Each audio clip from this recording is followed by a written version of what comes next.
दोस्तों नमस्कार। ओरबीएम गुजरात और दस्तक में आप सबका बहुत बहुत स्वागत है। मैं हूं आपका दोस्त मयूर जानी। भाई वैसे तो भारतीय जनता पार्टी गुजरात में लगातार 27 साल से शासन कर रही है, लेकिन अब क्योंकि फिर से एक बार सरकार बन गई उनकी 2022 में, और वो जो बनी है सरकार, उसको अब 100 दिन पूरे हो गए। तो 100 दिन पूरे हुए तो सरकार ने सोचा कि भाई हम तो जाने ही जाते हैं, हमारी पार्टी इसीलिए तो जानी जाती है कि हम हर चीज का उत्सव मनाते हैं। तो ये 100 दिन हमारे पूरे हो गए हैं 156 सीट के रिकॉर्ड ब्रेक विजय के साथ, उसका भी तो सेलिब्रेशन होना चाहिए। तो मुख्यमंत्री और सीआर पाटिल साहब, मुख्यमंत्री भूपेंद्र पटेल और सीआर पाटिल साहब जो कि भारतीय जनता पार्टी के प्रदेश अध्यक्ष हैं, वैसे उसके अलावा पार्टी में वो बहुत कुछ और भी है, बहुत बड़ा कद और वजन है उनका। तो उन्होंने जो है कार्यक्रम किया और कार्यक्रम का फिर हमको जो है जानकारी भी भेज दी। हम उस कार्यक्रम में जा नहीं पाए, हम एक्चुअली जाना चाहते थे पर कुछ समय के चलते हम जा नहीं पाए। पर फिर उन्होंने हमको जो है वो एक जानकारी भेज दी प्रेस विज्ञप्ति के तौर पर कि भाई देखिए, आप अपने दर्शकों को बताइए कि आप गुजरात सरकार की जो है आलोचना करते रहते, लेकिन हमारे काम तो बताते नहीं हैं आप।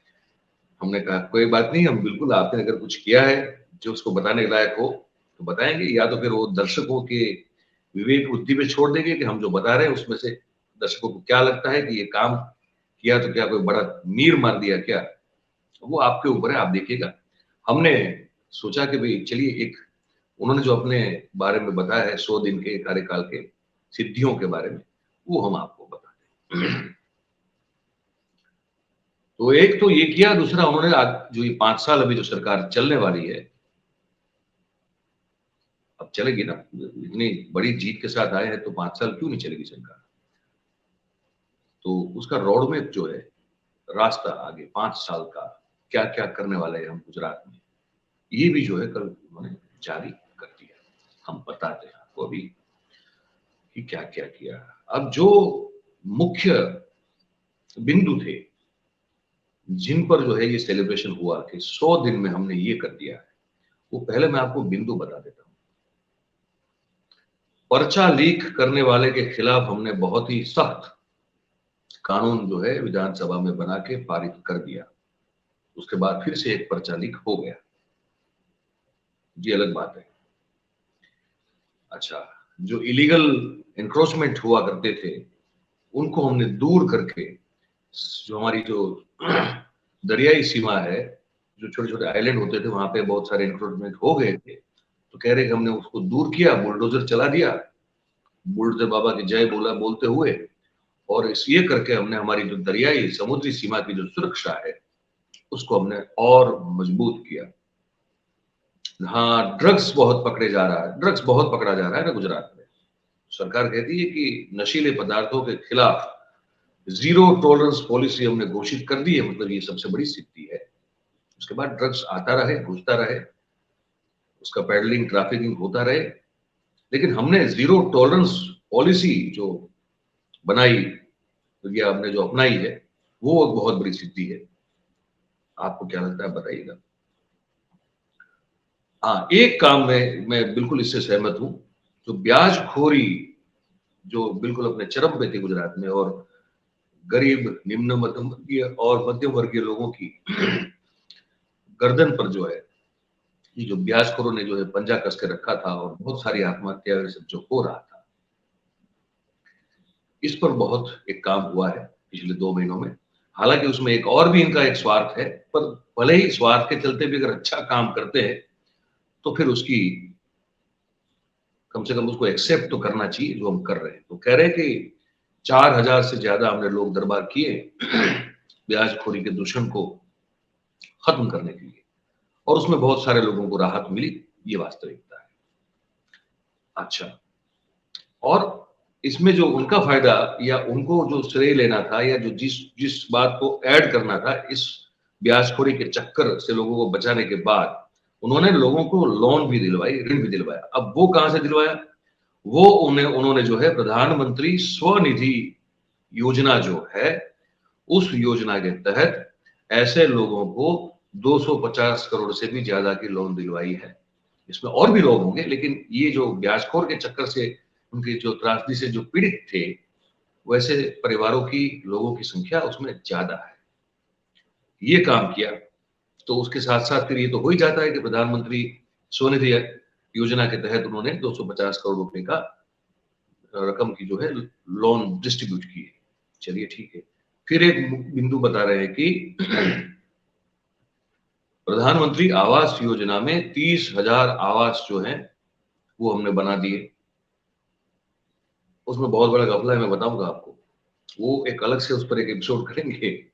ये जो आवास योजना बन जाती है, उसमें किस तरह से ड्रॉ होता है, किस तरह से लोगों को मकान लगता है, कि मतलब 100% में से कितने परसेंट का घोटाला उसमें भी होता है, और फिर वहां जो लोग रहने के लिए जाते हैं, वो लोग सही में हकीकत में वहां रहते हैं या फिर वो उसका क्या करते हैं, वो एक अलग से मामला है पूरा।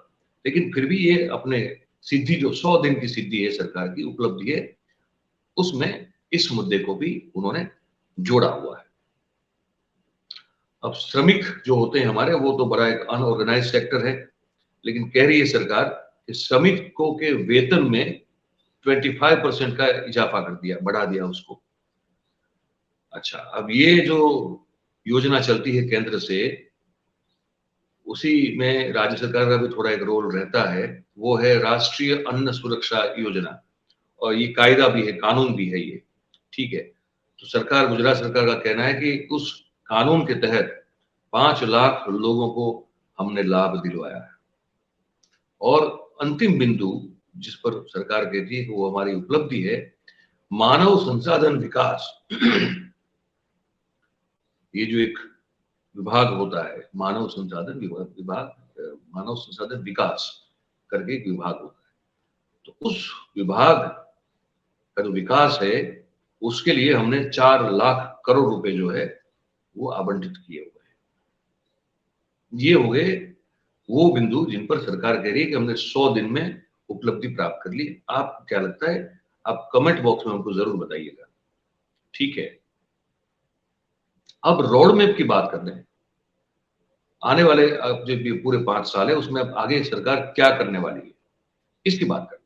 सरकार बता रही है कि आने वाले 5 साल के लिए गुजरात का रोड मैप जो है वो तैयार है, और इस दौरान सरकार भिन्न भिन्न उद्योग गृहों के साथ 90,000 करोड़ रुपए से भी ज्यादा रकम के इन्वेस्टमेंट के एमओयू जो है वो कर चुकी है। और ऐसा करने से 65,000 से भी ज्यादा रोजगार का सर्जन होगा।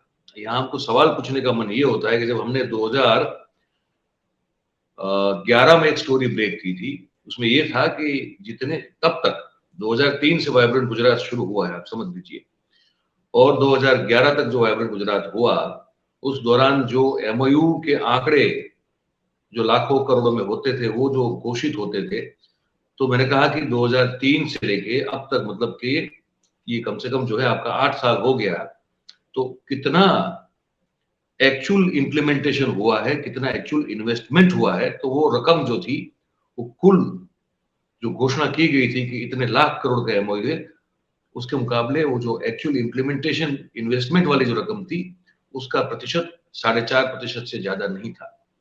तो ये खबर जब हमने चलाई थी, उसके अगले, उसके बाद का जो फिर हुआ वाइब्रेंट गुजरात 2013 में, तो सरकार ने फिर इन्वेस्टमेंट का एमओयू का जो फिगर था वो देना ही बंद कर दिया। तो अब ये कह रहे हैं कि हमने 90,000 करोड़ रुपए का किया है, चलिए, और 5 साल के लिए है, और 65,000 नौकरियां बनेगी, तो का सर्जन हो जाएगा, चलिए अच्छी बात है। आपका जो है पास्ट रिकॉर्ड तो ठीक नहीं है आपकी सरकार का। अगर आप फ्यूचर में इसको ठीक करना चाहते हैं और कर सकते हैं तो अच्छी बात है, वरना ये सब फिर जो है कागजी बातें हो जाती है। आपको बता दूं, रमन लाल वोरा जो पूर्व मंत्री रह चुके हैं कैबिनेट में गुजरात सरकार के, जो भी विधायक हैं, उन्होंने विधानसभा में टिप्पणी कर दी। उन्होंने कहा कि जो सिर्फ कागजों पर बनी रहने वाली जो योजना है, उसको बंद कर देना चाहिए। सरकार में अब क्योंकि विपक्ष तो ऑलमोस्ट ऑलमोस्ट बचा ही नहीं है, तो अब कुछ लोगों को सरकार में रहते हुए भी विपक्ष का काम तो करना पड़ेगा, ये तो जिम्मेदारी है। तो मुझे लगता है शायद इसका भान हुआ है रमन लाल वोरा साहब को। उन्होंने सवाल, एक बातचीत जो उनकी स्पीच चल रही थी उसमें ये कह दिया सरकार को कि जो सिर्फ कागजी योजनाएं हैं, जो सिर्फ कागज पे है, बंद करो भाई उसको, उसको जो है दिखा दिखा के क्या फायदा है। तो ये स्थिति अब तक की रही है भारतीय जनता पार्टी की सरकार की। लेकिन आगे ये लोग कहते हैं अपने रोड मैप में कि हर चीज आ जाती है उसमें, सामाजिक सुरक्षा, सलामती, कृषि, आरोग्य, शिक्षा, प्रवासन, गरीब तबके के लिए, वंचितों के लिए, पीड़ितों के लिए जो भी कुछ करना पड़ेगा वो करेंगे। जो लक्षित योजनाएं हैं युवाओं को लेकर, उद्योगों को लेकर, ग्रामीण विस्तार को लेकर, शहरी विकास को लेकर, वन और पर्यावरण जैसे आयामों को लेकर हमने बहुत कुछ सोच के रखा है, ठीक है। और ये कह दिया कि हमने रोड मैप बना दिया है, आप चिंता मत करें, हम जो 27 साल में नहीं कर पा रहे 5 साल में कर देंगे। अच्छी बात है अगर कर सकते हैं तो एक पुस्तिका का विमोचन भी हुआ, ये 100 दिन की उपलब्धियों का। और फिर जैसे हर मुख्यमंत्री को कहना पड़ता है, मुख्यमंत्री भूपेंद्र पटेल ने भी ये कहा कि प्रधानमंत्री नरेंद्र मोदी के नेतृत्व में और उनके मार्गदर्शन के तले गुजरात देश का विकास का ग्रोथ इंजन बन चुका है कब का। हालांकि हर चीज में वो 7वें 8वें स्थान पे है, लेकिन फिर भी मुख्यमंत्री कहते हैं वो बन चुका है। और सबका साथ, सबका सहकार, सबका विकास, सबका प्रयास, ये सब करेंगे, आप सब करेंगे, हम जो है बैठे बैठे क्रिकेट खेलेंगे या तो फिर होली खेलेंगे। अच्छा, ये जो बिन मौसम बारिश हुई है उसको लेकर अब जो है उन्होंने एक बात जो है उसकी घोषणा की है कि अब सरकार ने स्वीकार किया है कि हाँ, ये बिन मौसम बारिश जो हुई है उससे किसानों को बहुत नुकसान या तकलीफ हुई है। तो अब जो है प्रति हेक्टर 2,000 रुपए से लेके 18,000 रुपए तक का मुआवजा दिया जाएगा, उसके लिए सर्वे करवाया जाएगा। ये बात भी बता दी। तो क्या लगता है सरकार की, गुजरात सरकार के, इस सरकार के पहले 100 दिन की उपलब्धि और उन्होंने जो एक रोड मैप जारी किया, क्या सोचते हैं आप उसके बारे में? आप कमेंट करके हमको जरूर बताएं। और अच्छा लगता है तो फिर लाइक, शेयर, सब्सक्राइब बिल्कुल करें और हमारे साथ जुड़े रहें। आप सबका बहुत बहुत धन्यवाद। Thank you very much. नमस्कार।